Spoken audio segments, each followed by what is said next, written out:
começa agora. Café com Leite.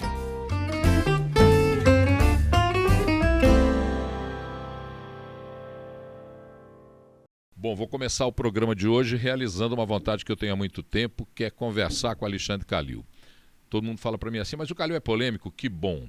Ah, mas o Calil enfrenta os problemas e às vezes ele chuta o pau da barraca. Então ele está aqui para chutar o pau da barraca com a gente também. Calil, que prazer te receber aqui nessa nossa conversa. Muito bom poder ter essa conversa com você. Obrigado pelo convite, Paulo. Muito legal.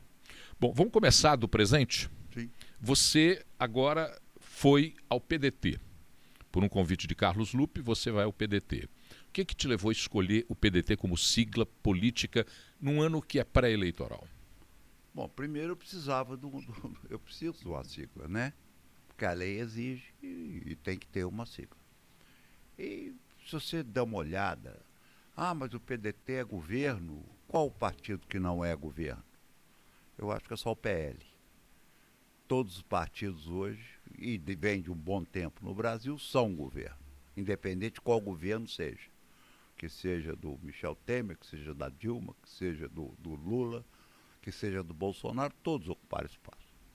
Então, quando o PDT deu meio um grito de independência nesse episódio, o INSS, eu já tinha tido convite do Carlos Lupe. E a última conversa que eu tive com o Carlos Lupe, ele me disse que tinha levado o meu nome ao partido. E é claro que quando você fala em partido, você tem que lembrar que a Duda já foi a primeira e hoje é a segunda ou terceira deputada mais votada de Minas Gerais. O Mário Eringer é deputado há 4 mandatos, é o presidente do PDT, que todos gostaram e acolheram a ideia. Então, é um partido leve, é um partido que tem uma história impressionante no Brasil, né? Porque ele é diferente do PSD, que foi resgatado pelo Kassab sem a história do antigo PSD de Juscelino.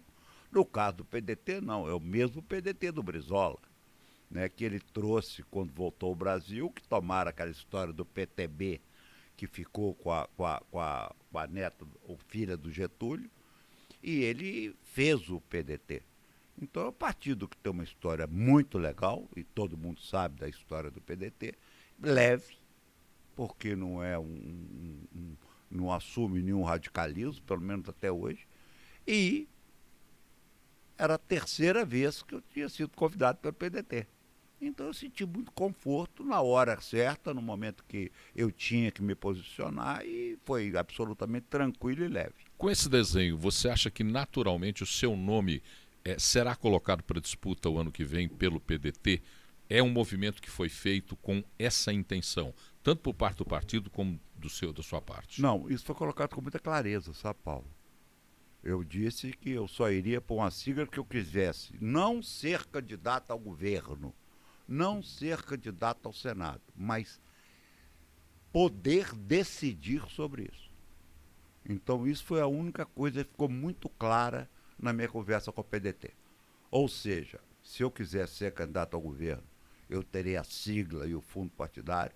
Se eu quisesse ser candidato ao Senado, a mesma coisa, e assim sucessivamente. Então isso aí foi uma condição que foi colocada, né? O que você quer para vir para o PDT? Eu só quero autonomia, porque o PDT hoje não teria um candidato competitivo nem para o governo e nem para o Senado. Hoje, né? A partir do momento que tenha um candidato ao governo, passa a ter um candidato competitivo ao Senado. Então, isso foi a única condição que eu coloquei, mais nenhuma. Era a autonomia em Minas de escolher o cargo que eu iria disputar. O mundo se resume num espectro ideológico e, infelizmente, hoje parece que são chancelas obrigatórias para reconhecer alguém.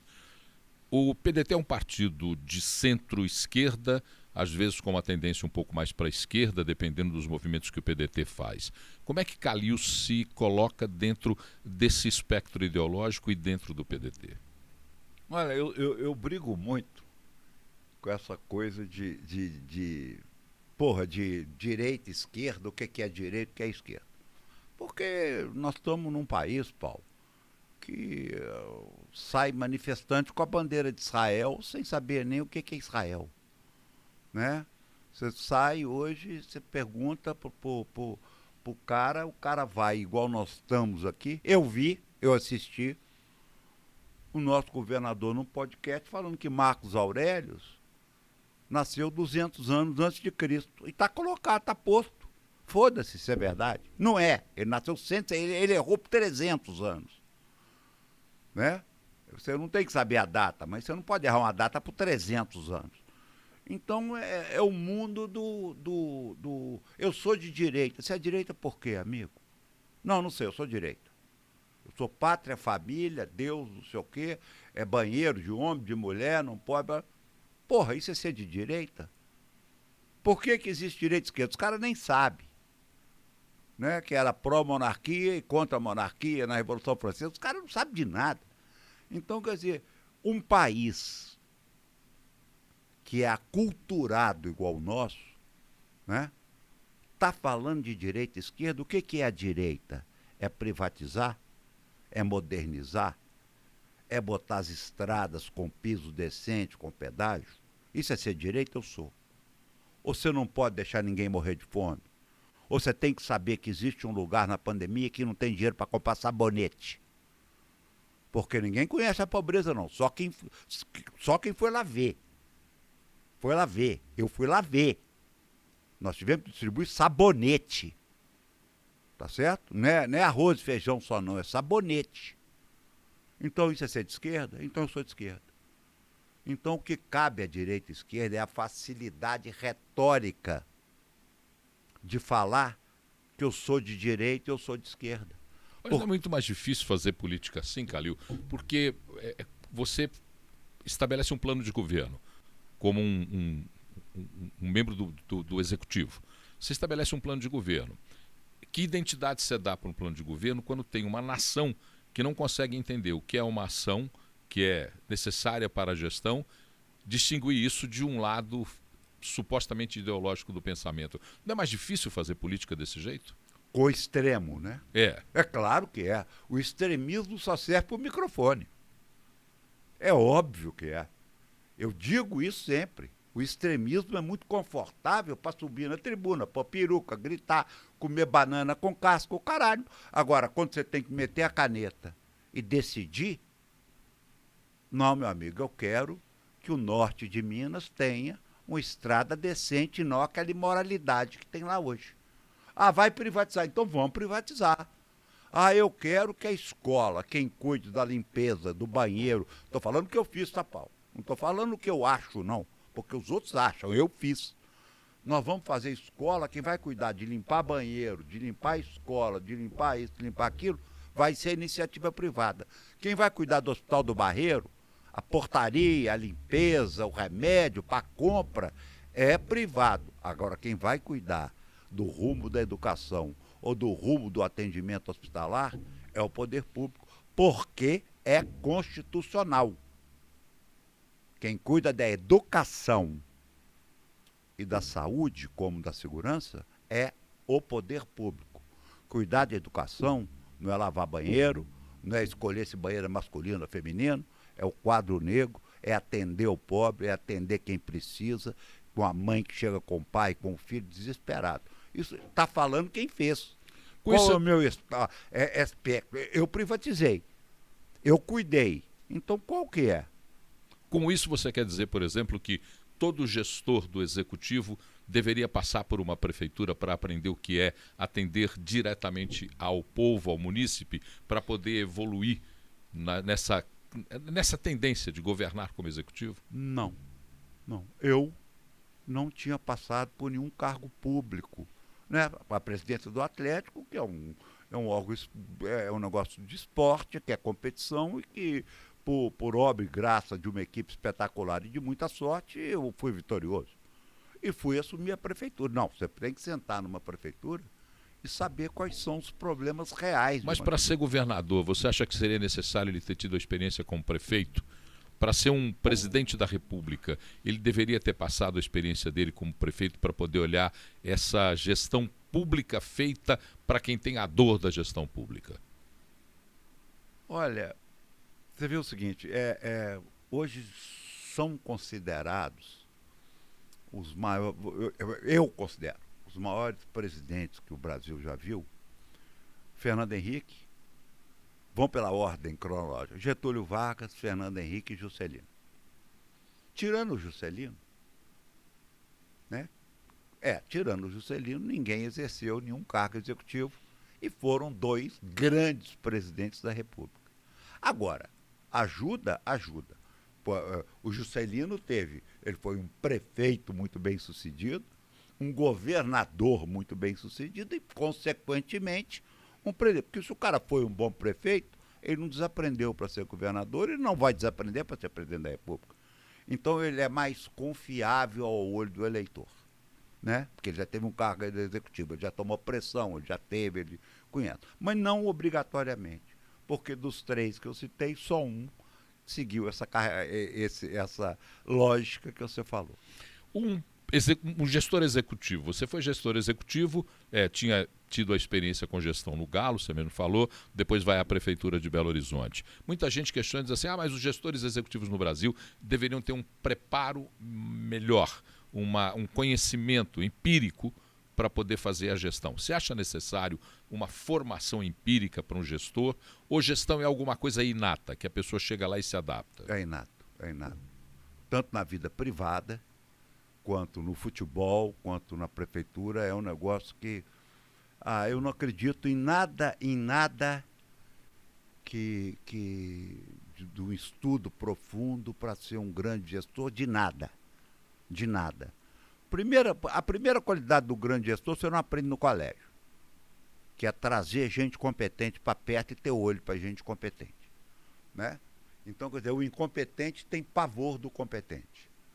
O competente, ele quer gente mais competente que ele, por uma questão de inteligência, quanto mais gente mais inteligente que você, ou pelo menos que você acha mais inteligente que você estiver do seu lado, a sua possibilidade de sucesso é maior.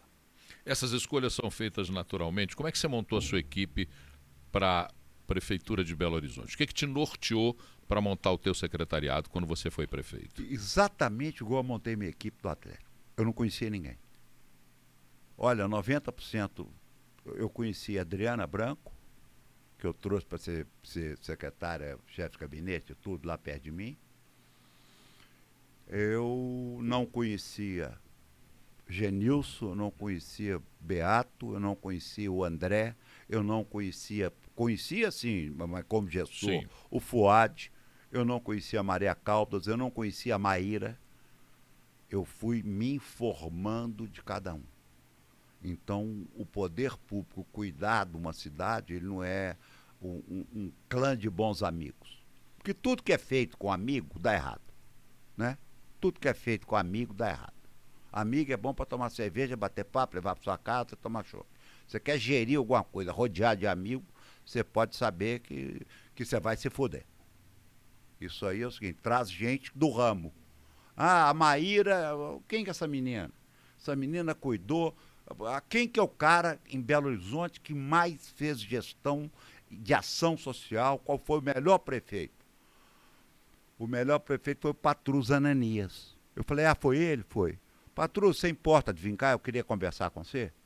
Patrus, eu visitei os lugares mais pobres, e você é falado até hoje. E é mesmo. Você quer vir trabalhar comigo? Não posso, porque a Vera, a mulher dele, estava doente. Tal. No Calil, não posso, eu estou com minha mulher doente, papapá. Ô, Patrus, você é do ramo.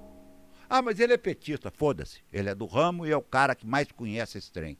Porque eu andei nas vilas, favela, na miséria, e o nome dele era falado no meu ouvido. Arruma uma pessoa para mim.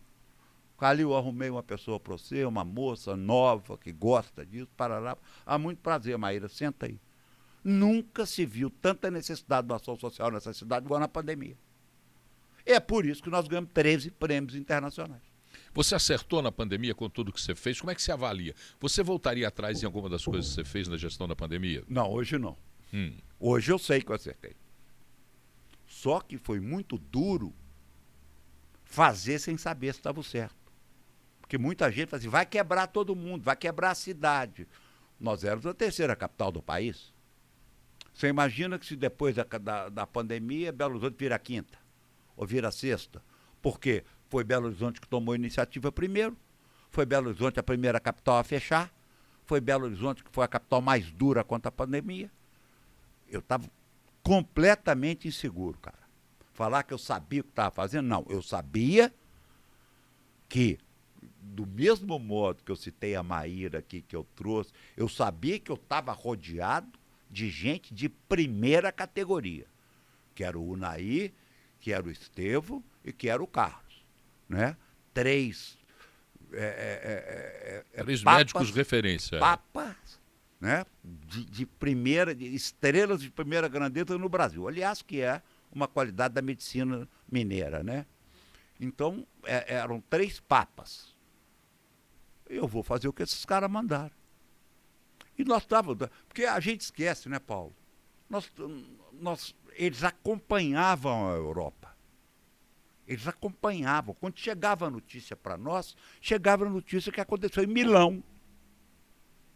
Que foi uma mortandade louca. O que aconteceu, estava acontecendo na Europa.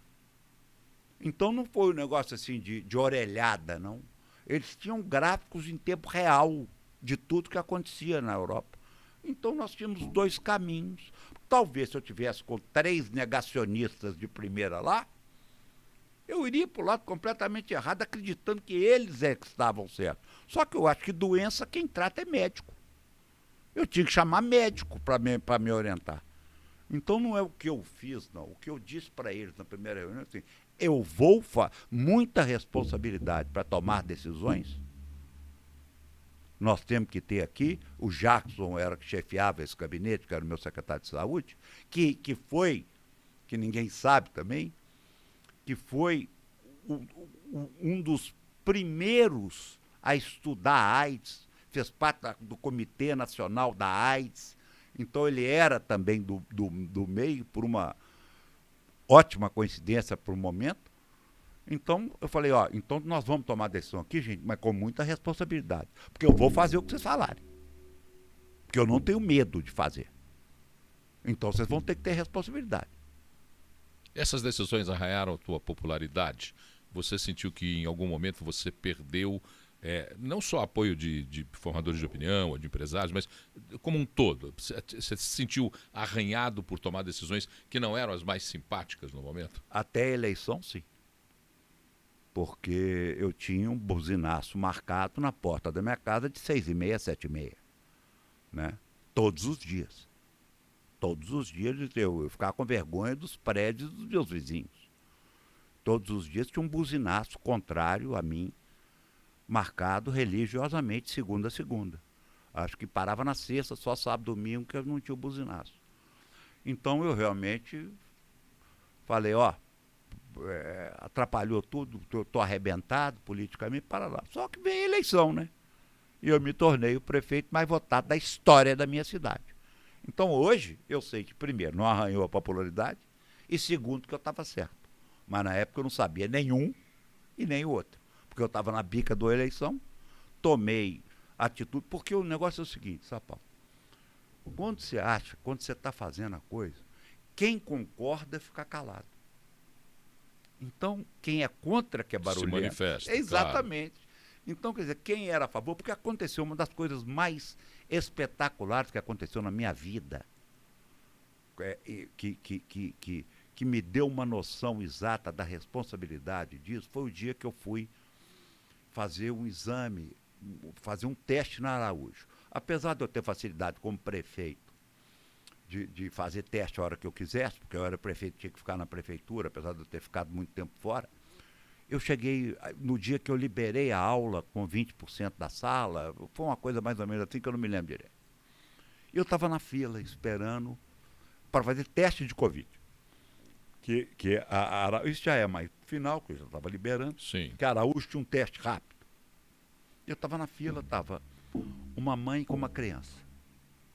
Uma moça bem mais nova que eu, logicamente, com a criança. E estava fazendo o teste, porque o filho mais velho dela tinha tido Covid e queria levar o menino.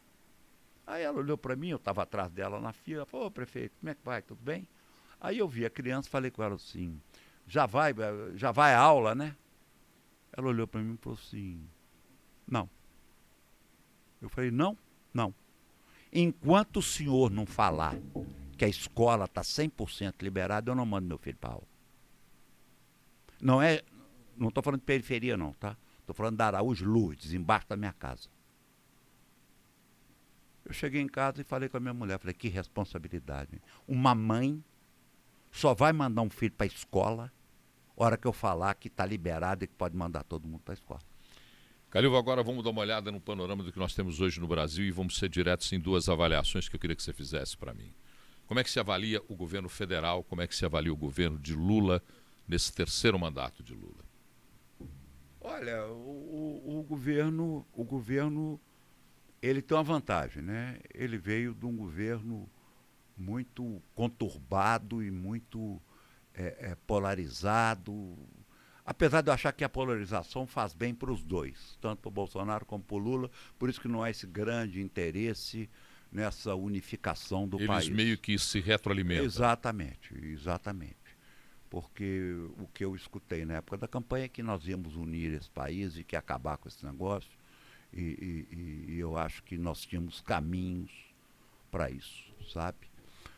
Mas eu acho que é um governo que tem um lado social, que está exagerando nessa gastança, tá certo?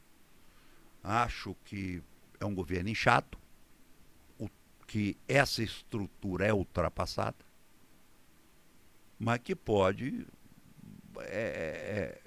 arrumar isso, né? Então falar que é um governo maravilhoso, não. Eu acho que esse inchaço, esse estado enorme, com vale isso, vale aquilo, vale gás, e cria mais vale, e quando você chega no interior e vai comer um pão com linguiça na beira da estrada, eu tenho lá o Charme Country, que eu paro lá direto indo para Tiradentes, a dona Marta tem lá um bar que vende linguiça, pão, muito gostoso, por sinal. Aí você fala com ela assim, ela falou, não estou aguentando, eu quero fechar isso, é muito serviço, é muito trabalho. Mas você não consegue ninguém, não, porque ninguém quer trabalhar. Esse é um problema no interior. Essa realidade que a gente vive hoje, da escassez de mão de obra, inclusive da escassez de mão de obra qualificada e não qualificada, por exemplo, eu conversava com pessoas que você conhece do setor supermercadista que estão com dificuldade para contratar e abrir lojas novas. Esses processos sociais que hoje acontecem no Brasil, eles interferem diretamente nessa escassez da mão de obra? E como é que se faria, e já que a gente está falando desse governo que tem isso como mote, como se faria para equilibrar a necessidade de um país que é excludente ainda com a realidade de um país que precisa melhorar seu fornecimento de mão de obra? Eu vou falar muito superficialmente e sem estudo nenhum do que eu acho. Eu acho que isso devia ser temporário.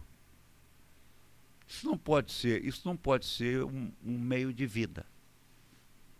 Sabe? Ah, mas como? Eu falei, não sei. Eu estou te falando aqui não tem o licença maternidade, ele não tem X de validade, não tem o paternidade, que também foi dado, não tem X. O Vale Gás é X, Bolsa Família é X. Você entendeu? O que não é X? É a bolsa para estudante, é a faculdade gratuita, é a saúde. Isso é um dever do Estado. Que tamanho tem que ter o Estado, na sua opinião? Já que nós estamos falando de um Estado que você mesmo reconhece inchado, que é o atual Estado brasileiro. Olha, eu quando entrei na prefeitura, eu chamei meu secretariado e falei assim, com exceção da saúde, nós vamos cortar 30% da despesa. Quem acha que não pode, já pede a conta que eu vou pôr outra. Qualquer secretário meu que está aí, que participou da minha primeira reunião, sabe disso. E sabe por que aconteceu? Nada. Não aconteceu nada. Nós largamos 580 milhões em caixa quando saímos da prefeitura. E eu tenho um documento, tá? Que eu pedi o André Reis para me entregar quanto que estava em caixa da prefeitura no dia que eu saí. E não aconteceu nada de ruim, não faltou nada para ninguém. Então é vontade política, né? Não tem cabimento você ter 40 ministérios, né? Isso não tem o menor cabimento. Então agora a Câmara está pensando em fazer a bancada evangélica. Isso é inédito no mundo, não sei se todo mundo sabe, isso não existe uma bancada religiosa em nenhuma democracia do mundo. Se for uma teocracia como o Irã, todos estão na bancada. Não, mas aí exatamente. Aí não diferente. Aí é o contrário, é uma bancada só. Até de oposição e de situação. Não, Sim. agora eu escutei hoje que nós vamos fazer a bancada religiosa. Nada, sou religioso, sou devoto de Santa Rita de Cássia, então não estou falando nada contra a religião. Mas uma bancada que custa para fazer parte do colégio de líderes, que custa cargo, custa sala, custa carro, custa... Então, não há essa preocupação, essa palavra tão bonita de gestão. Gestão é economia, pô. É botar no colo um caderninho, você gasta tanto, é tanto, e é isso que nós temos que tocar. E vamos tocar sim. Então a minha crítica ao governo é o tamanho do Estado, que ninguém aguenta. Nós vamos fazer para BET, para não sei o quê. Tá certo, para bilionário, tá certo. Mas não é. O IOF não é para bilionário, porra. Ninguém é burro e bobo. É para todo mundo. Então, quer dizer, essa sede arrecadatória, essa sede de ministério, essa sede de vale isso, vale aquilo, isso me incomoda um pouco. E eu fui o cara que dei. Eu sou o cara que não quero ninguém, não estou pregando aqui matar o povo de fome, não, porque eu sou o exemplo vivo que tive que dar álcool, sabonete, mas eu dei durante um período que eu não vou deixar uma criança morrer de fome. Eu proibi salsicha na creche, que salsicha não é carne. Agora, porra, o cara não vai trabalhar porque ele tira R$2.000 para ficar em casa? E a dona Marta lá na beira da estrada precisando de gente para trabalhar para ela e não consegue? Então, quer dizer, eu acho isso meio um caminho sem volta, sabe? Aquele negócio assim, não existe um projeto de país, como não temos um projeto de Estado, sabe? Então, é um negócio assim que me incomoda um pouco. Avalie o governo Zema para mim, já que você falou num projeto de Estado, como é que você vê o governo Zema? Você participou, inclusive, de uma eleição direta com ele, teve um número expressivo de votos, mais de 30%, mas ele foi reeleito em primeiro turno na sua reeleição. Como é que se avalia o primeiro e agora esse metade de segundo mandato de Zema? Eu tive 35%. 35%, exatamente. Então é o seguinte, que são quase 4 milhões de votos, que eu tenho muito orgulho. Mas o governo de Minas, ele viveu de não pagar conta por uma obra do Fernando Pimentel, do PT, que não pagou conta também. Então, o que é o balanço do governo? Ele arrecadou com a Vale, tá certo? Com soterramento de 200 e quase 300 pessoas, e não pagou ninguém. E quando pegaram o dinheiro da Vale? Porque tem uma coisa muito engraçada, sabe, Paulo? Fazer obra é foda. Não é problema de dinheiro, não. Fazer obra é foda. Para fazer obra tem que saber fazer obra.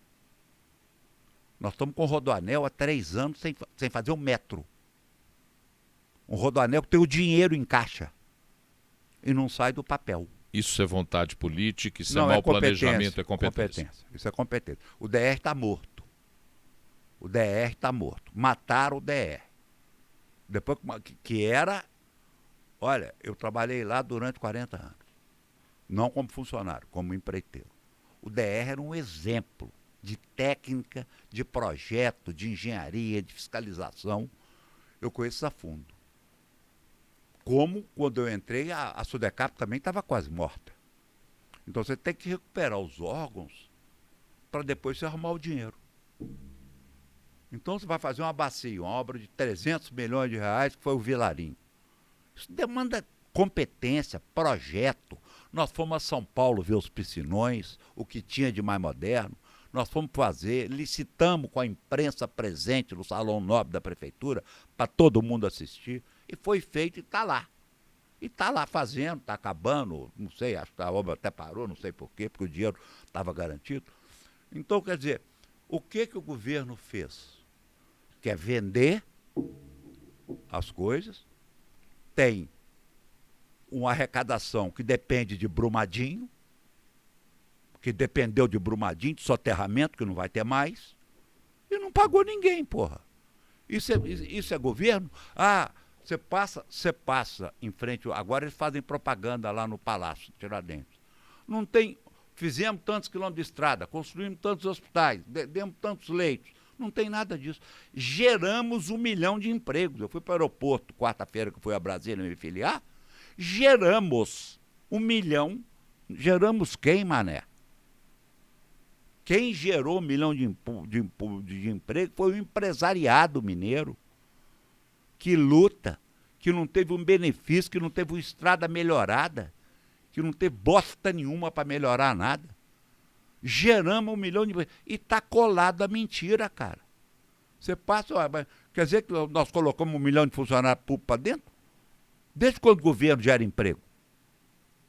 Com as estradas esfaceladas. Então, quer dizer, a propaganda é espetacular. A propaganda... Agora tem uma propaganda do vice-governador no programa do PSD, que ele gerou 1 milhão de emprego, cara. Nós geramos 1 milhão de emprego com as estradas toda arrebentada, com nada de benefício para ninguém. Então, quer dizer, a força de Minas. Quando as pessoas do atual governo se defendem disso que você falou, dizem que pegaram um governo que não tinha dinheiro para pagar fornecedor, que não tinha dinheiro para pagar salário de servidor público e que não conseguiria manter o governo funcionando para os próximos 4 ou 5 meses. E o atual governo disse que passou a pagar os servidores, passou a pagar os fornecedores e deu um equilíbrio nessas contas. Como é que você vê isso? Como é que você analisa isso? Se isso é positivo, não é positivo? Qual é a tua visão sobre esse fato? Deixa eu te falar, o Estado tem uma dívida e tem que colocar. Ele esperou até o último ano, os últimos 6 meses, para não pagar nada para ninguém. O que acontece é que o governo passado não pagou funcionário. Não estou defendendo, não. Foi horrível também. Porque pagava dívida. E quando se ameaçou de cobrar a dívida de Minas Gerais, porque não sentam com o governo federal. Não sentam. É política 24 horas por dia. É esculhambando o governo federal porque dá voto. Só que, para se abrir hospital, precisa de governo federal. Por isso que não abriram nenhuma cama de campanha nesse governo. Para olhar a dívida, para fazer ela viável de ser paga, se precisa também de sentar com o governo federal. Porque não é é um negócio. A dívida de Minas é um negócio que pode ser feito com carinho ou com ódio. E nós agora precisamos do carinho, seja ele quem for o presidente da República. Seja o Tarcísio, seja o Lula, seja o Ratinho, seja quem for. O governador de Minas vai ter que sentar e tratar a dívida de Minas com carinho.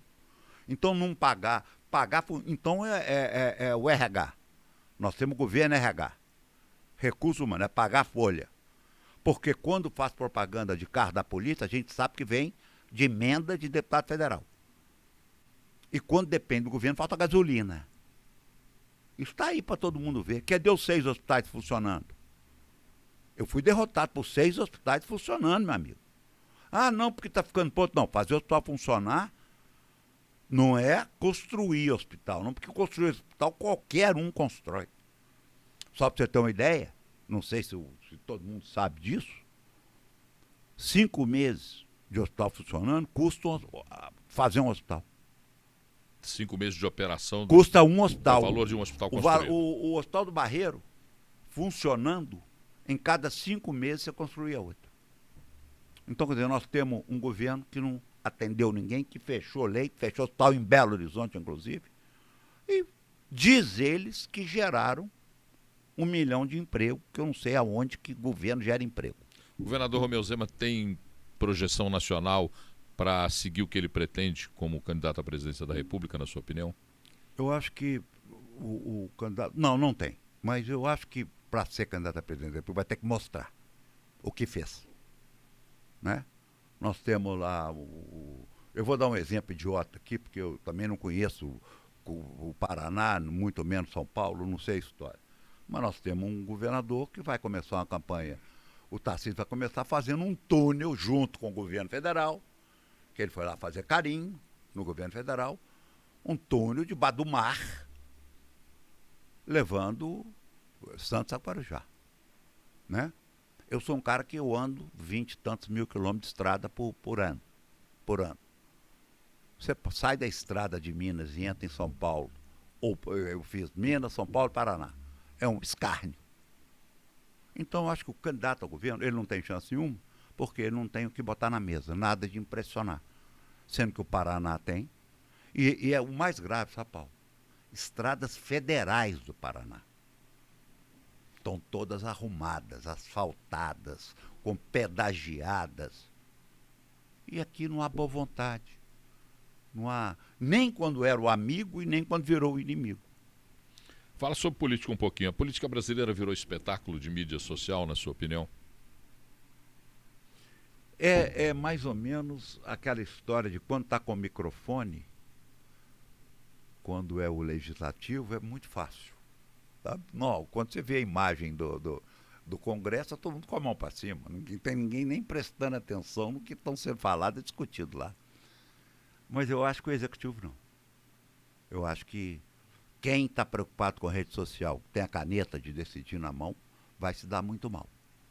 Sabe, eu acho que é muito bonito, muito legal e tal, o negócio de internet. Mas na hora que tem que decidir sobre a vida das pessoas, e eu sou um cara que tem mais de 1,5 milhão de seguidores, apesar de não usar muita mídia social. Então eu não estou falando porque eu não tenho, não. Eu tenho muito, mas eu não acho que é o caminho. Nós estamos vendo no Brasil um desequilíbrio entre poderes, pelo menos uma anteposição entre poderes, particularmente no plano federal, com executivo, legislativo e judiciário. Os poderes no Brasil estão perdendo o equilíbrio e já emendo uma outra pergunta. Um poder judiciário, particularmente a Suprema Corte, criticada como está, ela perde a credibilidade dentro da visão do cidadão comum? Eu acho que ela está arranhada, não tenho a menor dúvida. Tudo que é politizado é... Porque o político já é desgastado. Ele já é político, ele foi eleito. Né? E quando essa política entra em algum... eu acho que eu que sou mais velho, há 25 anos atrás, eu não sabia quem que fazia parte desculpa, do Supremo. Hoje eles são estrelas, né? Então, e acho que nem preparados para isso eles estão. Preparados para serem alvo de tanta crítica. Né? Eu conheço alguns ministros, né? E realmente eles não se prepararam para sofrer tanto. Principalmente rede social, aeroporto, coisas que acontecem. Então há um desequilíbrio, sim. Eu acho que há um desgaste, sim. Eu acho que eles mesmos vão querer tirar o pé um pouco disso para se assentar melhor o judiciário. Calil, você falou entre polarização Lula-Bolsonaro, citou inclusive os dois nomes. No Brasil tem espaço para liderança fora dessa polarização, na sua opinião? Olha, esse é um fenômeno que está acontecendo no mundo, né? Mas acho que está enchendo o saco. Descansou, esgotou. Sabe? Parente brigar com parente, brigar, virar inimigo. Isso acabou, isso cansou, está cansando. Sabe? Porque eu tenho gente que eu conheço que fala que a facada do Bolsonaro é falsa. Olha, é coisa assim, de outro planeta. E o outro fala que o Lula é o maior anjo do mundo, que o Bolsonaro é o maior anjo do mundo. Quer dizer, isso encheu o saco, cara. É interessante. E nós estamos indo para onde nós estamos indo. O pior é isso. Qual que é o plano do país? Né? Na China você chega assim, põe a cara na parede, te dá o seu nome, seu endereço, que cartão que você vai embora. Eu não conheço, só me contar. Que você chega na China, bota a cara na parede, o cara fala assim, ó, você vai pegar o voo tal, o portão tal, seu nome é tal, seu tipo sanguíneo é tal. E nós estamos aqui fazendo manifestação com bandeira dos Estados Unidos, bandeira do Brasil, o outro está tentando atrapalhar. Porra, que maluquice é essa? Qual que é o plano do país? Esse país já tentou desbravar a Amazônia, Paulo. Foi fazer, deu certo ou errado, mas tentou desbravar a Amazônia. É um país que tentou fazer um monte de coisa. Nós tivemos governo aí, não é porque eu estou no PDT, não, mas fizemos CIEP, fizemos escola de tempo integral, não é? valorizava a escola, valorizava professor do nosso tempo. Você desacatar, bater em professor, responder um professor, o mundo está... É tecnologia, o empreendedorismo, quer dizer, enche a boca para fazer, vai vender salsicha na rua, porra. Que empreendedorismo é esse? Fazer brigadeiro? Nós temos que pôr essa moçada para mexer com computador, para fazer programa, para evoluir. Então não tem um plano. A imprensa só fala em política. Não interessa outro assunto. Você não fala em pavimentação, você não fala em túnel, você não fala em hospital, em preparar mais médicos. Eles estão preocupados em punir quem trouxe médico de Cuba. E os médicos ficam putos mesmo. Tem filho médico, é pior que deputado, é uma classe unida pra caralho. Entendeu? Vamos fazer médico, cara, mas não é médico dessas faculdades que estão fechando aí, não. Vamos fazer engenheiro eletrônico, vamos fazer esse povo. Vamos caminhar, porque nós estamos ficando para trás com o negócio de Lula e Bolsonaro, é só isso. Mas como fazer esse projeto se tem um dado que vem da OCDE, que avaliou o ensino médio em 30 países no mundo, o Brasil é o último deles avaliado, em que diz que cada 10, 9 alunos que saem do ensino médio brasileiro não tem domínio da língua e não faz as 4 operações matemáticas. Como é que a gente transforma essa realidade, Calil? Existe um instituto do Paulo Lema, tá certo? E eu esqueci o nome do presidente desse instituto. Todos os professores da rede pública fazem parte dos 30 piores alunos das escolas. Isso é um dado do Instituto Paulo Lema. Preparar professor. Investir em professor. Não é em salário só, não. Porque só penso em salário. Deixa eu te falar, o maior dinheiro que entrava dentro da minha prefeitura era o Fundeb. A área mais rica da prefeitura era o Fundeb. X% é para salário. Entendeu? Isso engessa, porque claro. Esse engessamento público... Você está falando de uma coisa, por exemplo, que me leva a te perguntar sobre pacto federativo. O Brasil não tem um pacto federativo. No município onde a pessoa vive, transforma, estuda, paga conta, anda de ônibus, toma sua cachaça no bar, nesse Brasil...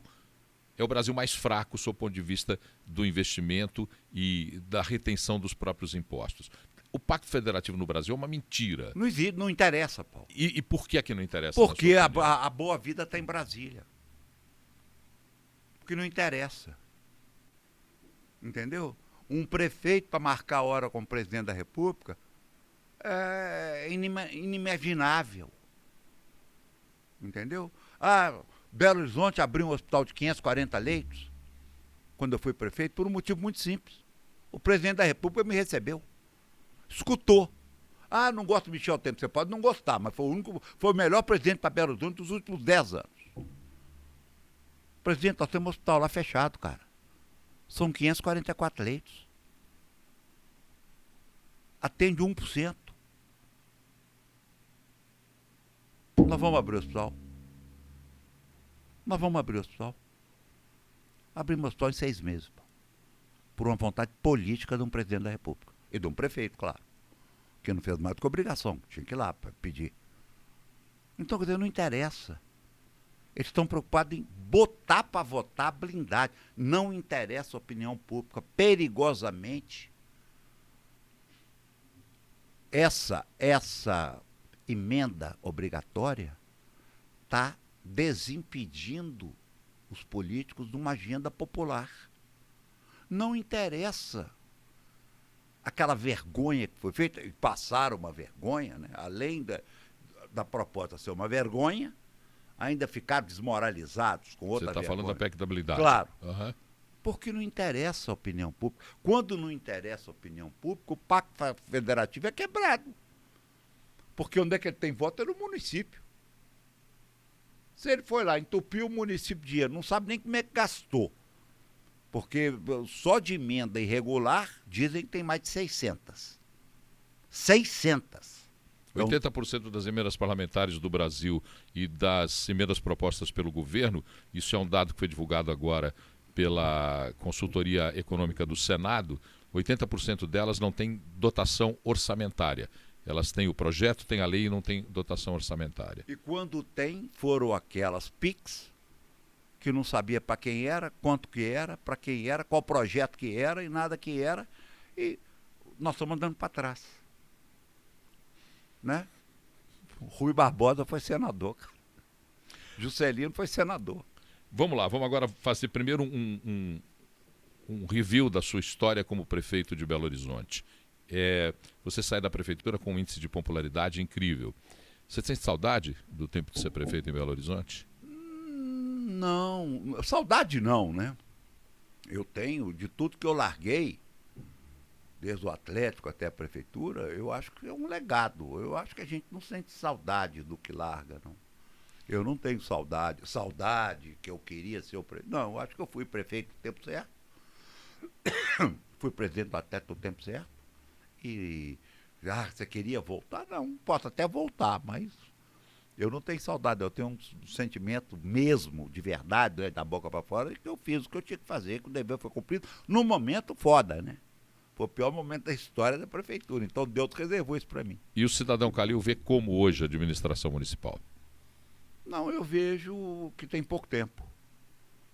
E estou um pouco preocupado, porque é muita viagem. Eu nunca fiz uma viagem. Eu nunca fiz uma viagem oficial internacional pela Prefeitura de Belo Horizonte. Eu sempre mandava, quando era importante, BERD, qualquer convênio internacional, os secretários iam. Eu, como prefeito, nunca fiz. Acho que o prefeito não tem que sair da cidade, ele tem que olhar a cidade. Duas questões que Belo Horizonte enfrenta que são preocupantes. A zeladoria, a cidade é quase senso comum, anda suja, abandonada, e o morador de rua, que hoje estima-se já está chegando próximo a 19 mil pessoas morando nas ruas de Belo Horizonte. Proporcionalmente, segundo estudos, Belo Horizonte é a cidade que tem o maior volume de moradores de rua proporcional entre as capitais brasileiras. Como é que você vê essas questões? Eu respeitando os estudos, mas eu não acredito que Belo Horizonte seja pior do que São Paulo, Rio, Curitiba, nada disso. Eu acho que tá, como é Tóquio, como é Nova York, né? Eu fiquei horrorizado em Nova York, o que eu vi. Mas eu acho que esse é um problema, é igual a Lagoa Limpa. Eu já disse isso quando era prefeito, vou repetir. A lagoa, ela só fica limpa se ela for limpa. É igual a rua. Se você limpar ela todo dia, ela vai ser limpa. Então não tem lagoa limpa com 8 mil famílias de contágio jogando esgoto lá dentro. Então isso não existe. O morador de rua tem que ser cuidado dioturnamente. Dioturnamente. Abrindo, nós fizemos, tá? Não estou falando aqui dando ideia, não. É o que eu fiz. Alugando hotel, colocando esse povo, devolvendo esse povo, vendo se quer passagem, se quer voltar. Então são duas. Limpeza urbana, rua suja, que você falou aí, que é a limpeza da cidade. Limpeza da lagoa, só para dar um exemplo, bem Belo Horizontino. E morador de rua é de manhã, de tarde, de noite. Durante o tempo todo. É um problema que vai resolver? Não. Vai mitigar esse tipo de coisa. Mas ninguém vai resolver isso, porque no mundo ninguém está conseguindo resolver. Bom, a gente agora vai para uma reta final de conversa e as perguntas são diretas. Você vai ser candidato a governador de Minas, candidato ao Senado. O que o Calil pretende fazer em 2026? Porque sua filiação ao PDT já diz pra gente que você tem um caminho para seguir. Qual que é o caminho que você vai seguir? Pode ser o governo e pode ser o Senado. Na sua preferência? Governo.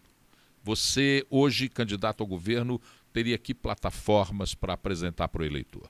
Tudo que eu fiz. Resgatar, enxugar esse Estado, negociar essa dívida bem negociada. Tá certo? Porque agora tem uma pantomima em desse governo de privatizar a Copasa. A Copasa não é a CEMIG. O contrato da Copasa em Belo Horizonte, é bom para avisar quem está querendo comprar, acaba em 32. Nem esse prefeito pode resolver. Em 2032, Se Belo Horizonte não renovar o contrato com a Copasa não vale nada. Diferente da CEMIG, que é uma concessão federativa. Então ela é muito mais complexa. Aqui não. Se a população não sabe, se tem algum deputado que não sabe, Juiz de Fora não é a Copasa, Uberlândia não é a Copasa, Uberaba não é a Copasa, 261 municípios em Belo Horizonte não são Copasa. No dia que Belo Horizonte não for Copasa, a Copasa não vale nada. Então vamos começar a prestar atenção e aprofundar um pouco mais as discussões. Olhando para você, Alexandre Calil, que diagnóstico você faria para você mesmo, dizendo, a partir de agora eu devo fazer diferente para fazer melhor? Não, eu acho que todo mundo tem que melhorar, né? O temperamento. Eu escutei um artista falando a coisa mais certa que eu já ouvi. A idade tem uma coisa. Eu hoje sou a pessoa que eu queria ser há 10 anos atrás. Há 20 anos atrás. Então eu acho que quando chega a uma certa idade, você naturalmente, normalmente, você melhora. Então eu pretendo ser a pessoa que eu sou, governando com o mesmo coração que eu tenho, com o mesmo culhão que eu tenho, com a mesma coragem que eu tenho, que Deus não me tirou nenhuma das minhas qualidades, só aperfeiçoou as minhas qualidades e amenizou um pouquinho meus grandes defeitos.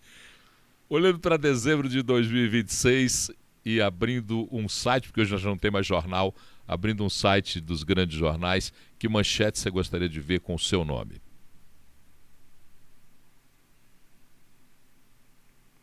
Calil está montando um bom governo.